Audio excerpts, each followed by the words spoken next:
But if you were to go back and talk to that version of yourself, knowing now how gracious God is and how kind God is and how patient God is, what would you say to yourself, or how would you walk through that scenario again? You didn't write this down for me to think about beforehand.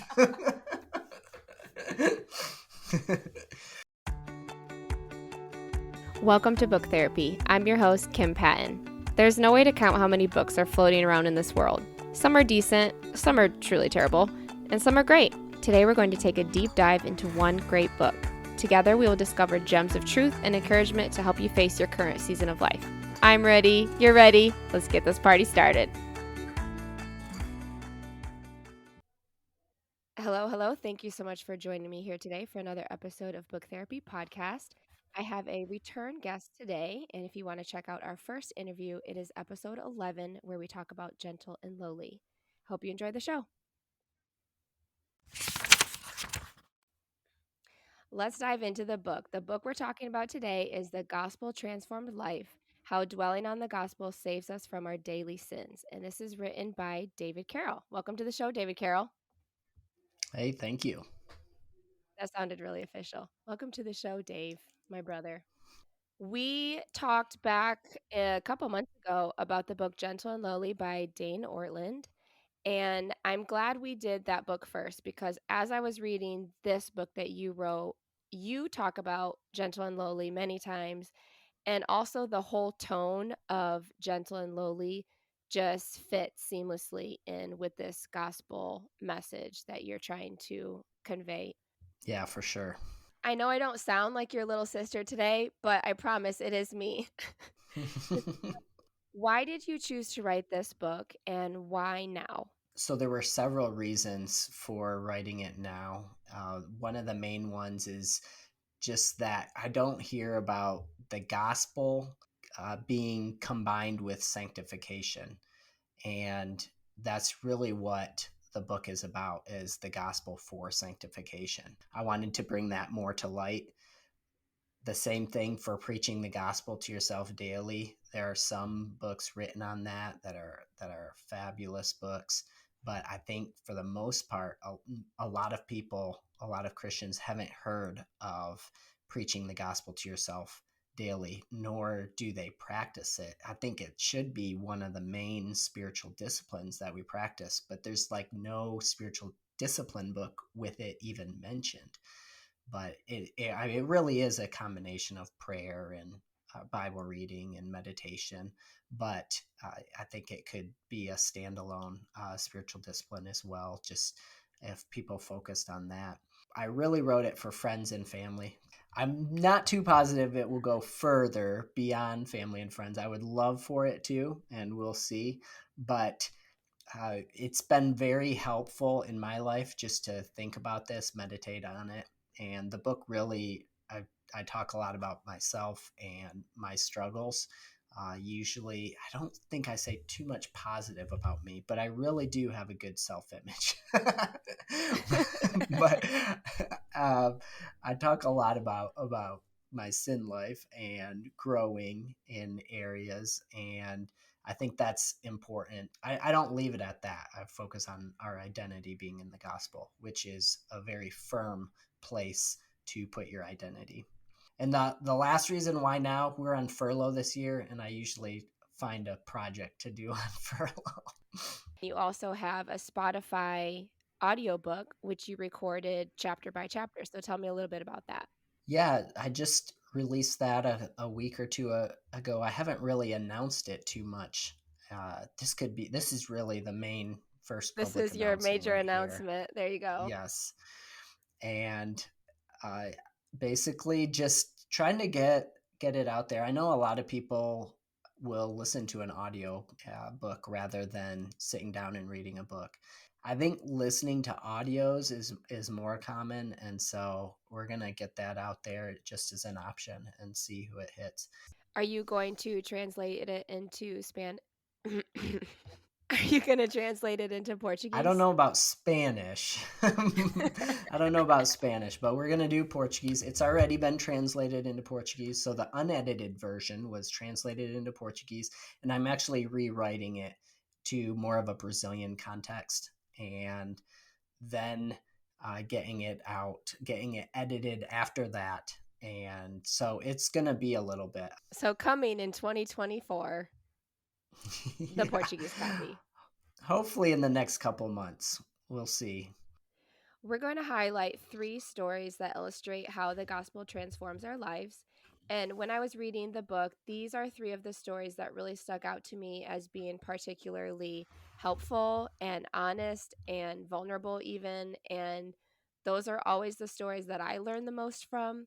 So we'll start with number one, which is bad boat trips. And this is found near the end of the book. Tell me what you mean by bad boat trips. Yeah, so we were missionaries in the Amazon for 3 years. Right now we're in Northeast Brazil, but in the Amazon, we had to take a boat trip to arrive at our home where we lived. It was a city on the river, basically, of 30,000 people. And so, in order to get there, you had options on boat trips, but basically, at the capital city, it was a 4 day slow boat trip or a 24-hour speedboat, and going the other way, if you just flew into Tabatinga, it was a little shorter, but the flights were harder to get. So basically, we had a lot of boat trips to make, and we went to the Amazon with a 2 month old little girl. And so that complicated things. And our first one was really, it was brutal. It was supposed to be 24 hours with a hotel stay in the middle. It ended up being 56 hours straight in bus Mm. like seating. And we really had some difficult, it was really hard. So we arrived. My wife, Sarah, had poop on her pants because we had run out of diapers because we weren't planning for 56 hours. We hadn't really slept well because sitting up, you can't really sleep well. And it was just a shocking experience. And so that was the worst one, but we had a 4 or 5 other bad ones that really made us question why we were there, if we really wanted to be there, if it was worth it. It put a strain on our marriage, our family life, and that's not easy to go through. And really, I describe the Amazon. We are in the jungle, which you think jungle as flourishing, and now we currently live in the desert, and the desert's dry. Well, the Amazon was our desert experience, and now we're more in a flourishing environment, Oh, family wow. wise. So yeah, it was rough. So that story, those stories are in the patience chapter, and so the point is to say that God has patience with us. We don't come fully sanctified. He brings us through experiences, and just as God had patience with us, we also can have patience with those around us. So I'm not going to ask you to go back to that day and insert your modern day David into that version of David that was a young, married, new dad. But if you were to go back and talk to that version of yourself, knowing now how gracious God is and how kind God is and how patient God is, what would you say to yourself, or how would you walk through that scenario again? You didn't write this down for me to think about beforehand. God has a plan. God is sovereign. He's not leaving you here. It's going to be tough, but God has a plan. He's working, and he's molding you to the image of Christ. And sometimes that takes suffering and tribulation, and you're going to go through it, and you're going to come out fine. You're going to come out perfect. Like 10 years from now, you will be perfect. That was sarcastic. Such a liar. You can think about that, 56 hours as being probably one of the longest 56 hours of time of your life. However, in the long run, or in the grand scheme of things, it was only 56 hours and you were miserable probably every minute of that time, but your family went on to grow, you went on to move to another location in Brazil. Your ministry has grown, your family has weathered the storms and come out stronger. So that small section of time has played a big part in your whole story as a growing, sanctifying Christian. Yeah, and I don't usually think about those 56 hours. It's more the 3 years in the Amazon, so that was a little bit more time. But it was, yeah, it's just part of it. Wow. We still have those moments, you know. We still have days that are rough, and knowing what God was doing back then and that He has a plan helps today when I'm having difficulty in the family and marriage with the girls, or in ministry. I can say, hey, God has a plan and He's working. He'll work it out, and it's gonna work out for the good. I did struggle when I was reading your book with a little bit of, I don't know if I would say envy, maybe envious of the future restoration of all things. Like I was just frustrated that we still have to deal with all of these things now.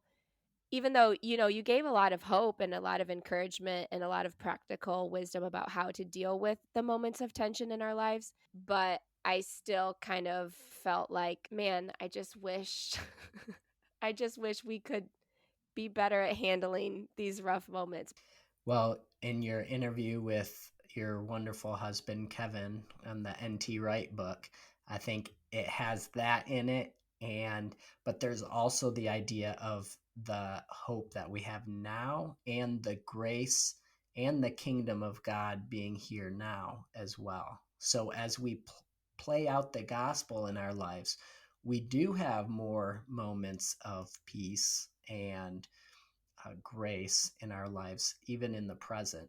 And so it's not all put off till later.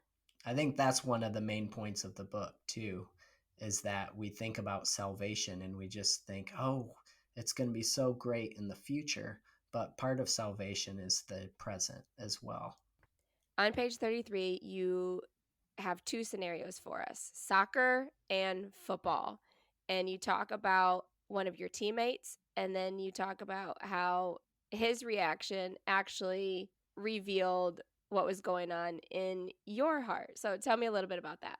The soccer player, he had a bad reaction on the field, and he said, it's not like me to do that. That's so not me. And I always use that example as saying it is you. And when I was a coach and kind of playing actually that game, I just yelled at the coach and it all came out, and it's like, yeah, I can't say that's not me. That is me. That's the real me. That's the ugly me.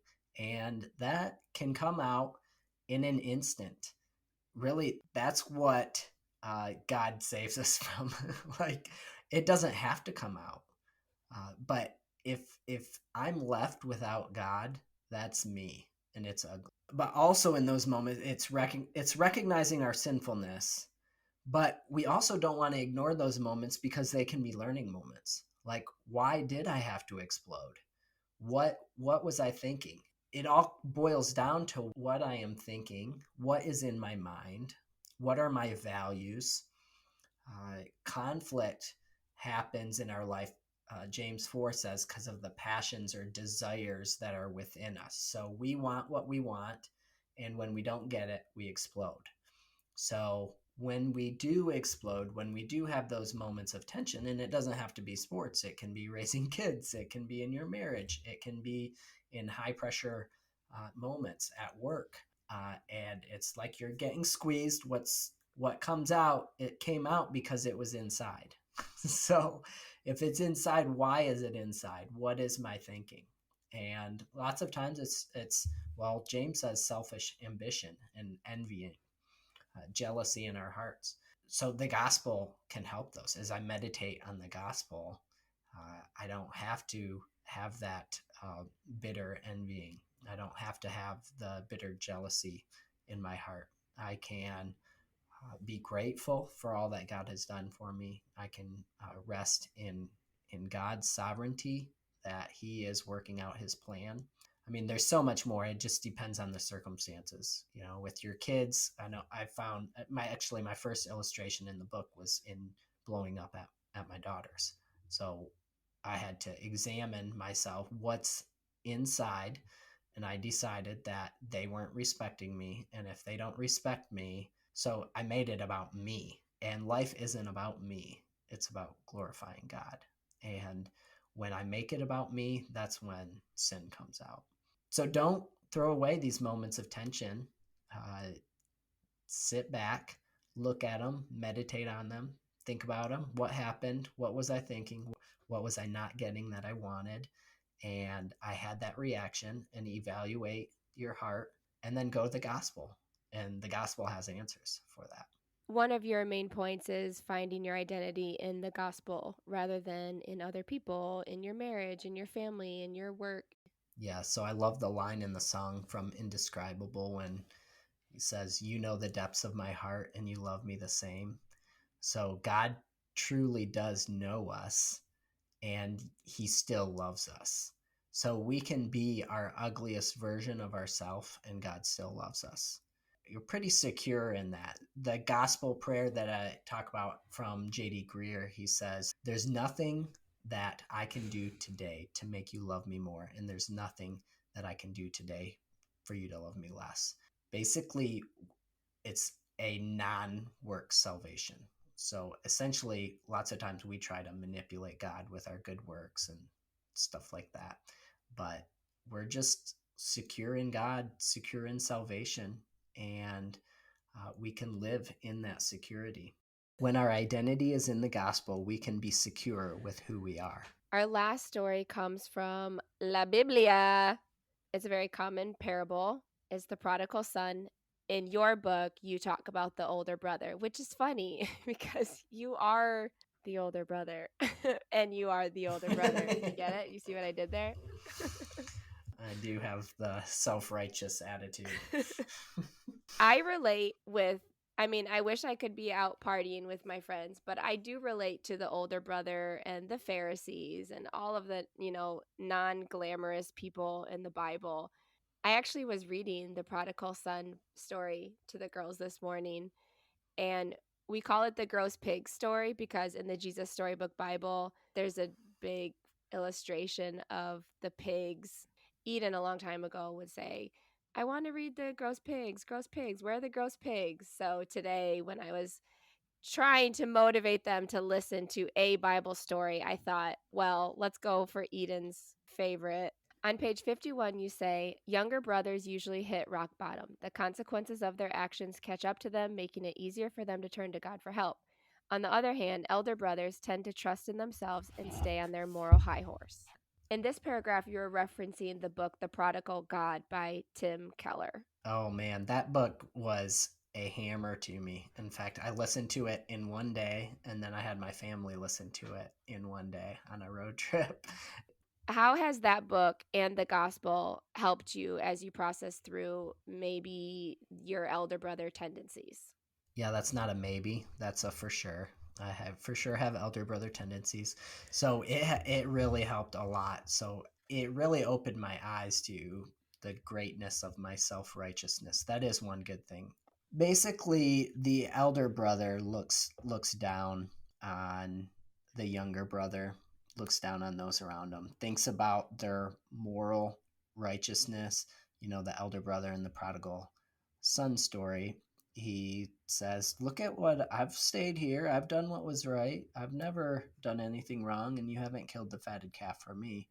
So basically, manipulating God with good works, which I mentioned earlier that we do. And it's not just from this book that there's these ideas in other podcasts I've heard, secular books, podcasts. They call it the fundamental attribution error, which basically says that you are going to make excuses for yourself for any flaws that you have, and for others it's going to be moral shortcomings. So it's a character flaw. If you look at the Sermon on the Mount, Jesus points out a lot of things. You say this, but I say that. We will justify our own behavior, but we will blame others and show how wrong other people are. And it really has something to do with self-awareness as well. Having a gospel-centered view of self helps me have more self-awareness because I already know that I'm a sinner and I'm going to do wrong. That's just a fact. So it's just being aware of where that is, where that comes out. And if I already know it, which the gospel tells me that I'm a sinner, then I can be aware when it's happening. You know, that person that we all try to avoid, like that's annoying or that's full of themselves or that you just stay away from. Well, I am capable of being that person. I don't want to be that guy, but I can No. be that guy. Don't be that guy, David. Don't be that guy. Be self-aware, and the gospel helps with that. I don't have to be annoying. I don't have to have bad character. I know this isn't a leadership podcast, but when you're talking about being self aware, I thought as you lead a church, as you lead ministry teams and your family, being self aware is key because you do want to know how you come across to the people that you serve. You do want to know what they think of you in a way that would be constructive, like constructive criticism of, hey David, when you lead this way, or when you said that yesterday to our team, it made us feel a little bit whatever, whatever. So part of, I'm sure, using the gospel to help transform our lives is being open and willing to accept what other people are trying to teach us about ourselves that we may be blind to. Yeah, totally. And I think we think that, oh, people aren't going to like us if they see the real us, but it just makes them like us more because they know that they're like that. And if I have enough security in the gospel to be able to be fine with unveiling that, you get more respect. And I was reading Extreme Ownership. It's by two Navy SEAL guys. It's not a Christian book, but they talk about the same thing. Just own up to things. And as you own up, you actually gain respect, which is not traditionally taught, but I think the world even starts to see that gospel principles work. That book has been on my Goodreads to TBR list, my to be read, for forever. Like I'm telling you, like 7 or 8 years, and I've never read it. I went on this Navy SEALs kick where I wanted to read all the books by all the Navy SEALs because they were just so cool. And I haven't read it yet. So I'm glad you enjoyed it and you beat me to it. So we talked about bad boat trips, soccer and football and moments of tension, and the story of the prodigal son and his elder brother. I want to make sure everyone knows that obviously your book is available on Amazon, but check it out on Spotify. Look for you have to type in the full name, The Gospel Transformed Life, David Carrel, Carrel. It's not a typical audiobook where you have the entire book. Each chapter is a podcast episode. So if you want to listen to a chapter a day, you'll be done with it in a few weeks, and it's really good. Anything else you would like to say about the gospel transformed life and how this concept has made a difference in your life? I don't necessarily want to sell the book. I want to sell the idea of preaching the gospel to yourself daily. And so there's several books out there that are solid on this. The main one being A Gospel Primer by Milton Vincent. And it's a smaller book and it's a great read on preaching the gospel. Basically, one that we use for Devos in the morning. My wife uses it more than I do, but I just read little paragraphs each morning. And just the idea of that, be attuned to that, be aware that that's a thing and search it out. That's been a game changer just in the mornings to set my identity in Christ in the gospel and see that I need God. Lots of times this is done with music, listening to goodness of God, uh, Lord, I need you. A few of the songs that we listen to that are great gospel songs that basically say that we need Jesus every day. then as God has been to us, as we meditate on his grace and mercy for us, we can pass those on to others. So it really helps out my day. Thanks, Dave. I really appreciate it. I enjoyed the book. I'm proud of you for writing a whole book. I know it's not easy. I hope that people will discover it because I really do think it has some truths in there that can be very helpful. It has already helped me, to be honest. I couldn't tell you a specific thing, but I do think about this more than I had before. So good job. You got your point across. Well, praise the Lord. And thanks for having me on here. I always enjoy it. Thank you for listening to another episode of Book Therapy. Today's book was The Gospel Transformed Life, How Dwelling on the Gospel Saves Us from Our Daily Sins by David Carrel. If you'd like to check out his blog, it's davidcarrel.blogspot.com, and the link is in the show notes. And his email is carolda@gmail.com. If you have a comment about the book or you would like updates about their mission work in Brazil, you can contact him there. All right, see you next time. Speaking of moments of tension, on page 33, you talk about. Oh my god, now my voice is giving out. On page 3.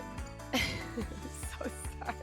You're pretty secure in that. The gospel prayer that I talk about from J.D. Greer, he says, there's nothing you can do today to make me love you more, and there's nothing that. I'm sorry, I slaughtered that.